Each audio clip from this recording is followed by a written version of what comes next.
Male Military Spouse Radio Show, interesting start on that. We were bantering some ideas around on the web page. I was talking to you, Chris.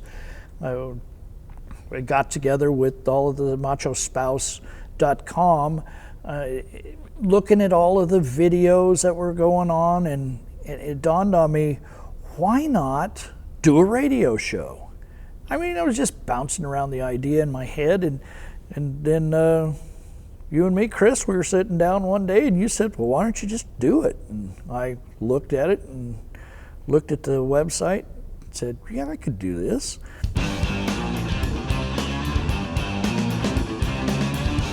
You have to find a community. You're going to find a community. If you are a veteran, you're going to go get involved with the American Legion, the VFW, the Disabled American Veterans, DAV.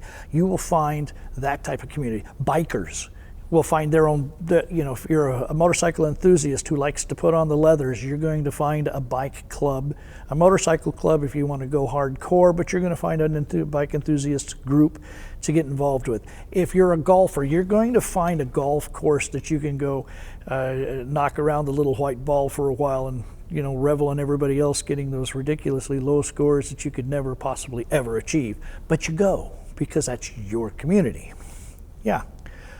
Don't think you don't have a community because you got pulled out into the military world and you're here now. Yeah, find one. Absolutely. That is a very interesting question because there's two sides to that. There's two avenues of that.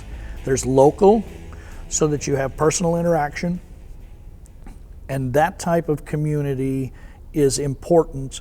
That's like you and I going out and having a beer. Very important. We try to draw other people in, the local guys. Let's go have a beer. And we sit down and we have a beer. The other type of community I think you're referring to is like the online, where you have a niche.